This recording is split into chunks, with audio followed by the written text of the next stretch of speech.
The courtroom was heavy with silence, the kind that seemed to choke the air itself. Every seat was filled, cameras flashing at the back, reporters scribbling, soldiers in uniform standing stiff near the exits. In the center of it all stood Sergeant Mira Kane, hands cuffed, her uniform jacket still on, a defiant calm resting on her face. She was on trial for disobeying a direct order, an act that had allegedly cost lives during an overseas mission. The prosecution had painted her as reckless, undisciplined, a rogue soldier who thought herself above command. But to anyone who truly knew her, Mira Kane was a legend, though that part of her story had been buried deep under classified files. The presiding judge, Colonel Judge Raymond Holt, cleared his throat. "Sergeant Kane, before we continue with the verdict, remove your jacket. Protocol requires visible identification for sentencing." There was a murmur across the courtroom.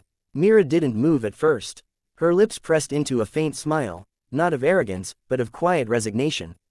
Two MPs stepped forward. "It's fine," she said softly, unbuttoning the jacket herself. The fabric slipped off her shoulders, revealing a simple black undershirt beneath. But what caught everyone's attention wasn't the shirt, it was the tattoo inked on her upper arm. The moment the judge saw it, his gavel slipped from his hand and clattered against the wood. Gasps filled the room. The symbol, a winged dagger encircled by 7 stars, wasn't just any tattoo. It was the emblem of Phantom Division, a covert elite unit that officially didn't exist. Judge Holt's eyes widened in disbelief. "That mark, impossible," he whispered. "Phantom Division was disbanded." One of the prosecution lawyers stammered, "Your Honor, that's just..." Silence. The judge barked, his voice trembling for the first time. He leaned forward, studying her face. "Sergeant Kane, or should I say, Commander Kane of Phantom Division." Whispers erupted among the audience. The defense attorney looked as stunned as anyone. Mira met the judge's gaze calmly. "I didn't want this revealed, sir. The mission files were classified. I took the blame because it was the only way to protect what's left of my team." The courtroom fell completely silent. Even the sound of cameras stopped. The judge's trembling hand reached for the file in front of him, the one marked confidential access, level 5. He flipped it open, and there, under the layers of redacted text, was the clearance code bearing Mira's name. The same code used by the highest echelon of military intelligence. He exhaled shakily. "This trial is dismissed. Sergeant Kane, you are free to go." The audience erupted, half in disbelief, half in awe. Reporters stood stunned, their stories suddenly obsolete. Mira simply put her jacket back on, gave the faintest nod, and walked out of the courtroom, her past no longer hidden, her legend reborn in the open. And as she passed the stunned officers, one whispered, "Phantom Division lives." Outside the courthouse, the rain fell in cold, steady sheets. Reporters shouted questions, cameras flashed like lightning, and soldiers whispered her name as she passed. Mira Kane, once disgraced and forgotten, walked through the chaos with calm purpose, every step measured, every breath steady. The verdict was freedom, but she knew it came with a cost. Secrets that had stayed buried for years were now unearthed. The Phantom Division's existence had always been denied, and now, because of one tattoo, it was back in the world's memory. As she reached the steps, a black SUV pulled up. No license plate, tinted windows. The driver didn't say a word, just gave her a short nod. Mira hesitated for a second, then opened the door and slid in.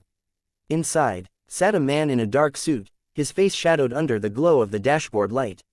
His voice was low, gravelly, one she hadn't heard in a long time. "Didn't think you'd reveal the mark, Commander." Mira's eyes flickered toward him. "Didn't plan to." The judge forced my hand. The man smiled faintly, though his expression stayed hard. "You always did hate playing defense." She turned toward the window, watching the courthouse fade into the distance. "Why am I here?" He handed her a sealed black envelope. The paper felt heavy, official, yet ominously simple. Stamped across it was a single word, reactivation. Mira didn't open it immediately. "I thought Phantom Division was finished." "Officially, yes, but you know how command works, ghosts never really stay dead." Her jaw tightened. The memories rushed back. The night raids in unmarked territories, missions that never made the reports, teammates who vanished into silence. Phantom Division wasn't just elite, it was invisible, used when the military needed something done that no one could ever admit to. She broke the seal. Inside was a single photograph, grainy surveillance footage of a man in uniform shaking hands with a known arms dealer. Beneath it, Coordinates. Then a short line written in bold ink. Your team is compromised. One still alive. Her heartbeat quickened. Who? The man's eyes softened for a fraction of a second. Major Ellis. He's waiting for you. Mira leaned back, closing her eyes briefly. Ellis had been her second in command, the one she thought had died on their final mission. If Ellis is alive, she whispered, then this isn't over. The SUV stopped at a private airfield, its runway slick with rain. A small military transport plane waited, engines humming. Mira stood at the open door, rain hitting her face. She turned to the man. Tell command they'll regret reactivating Phantom. He gave her a sharp nod.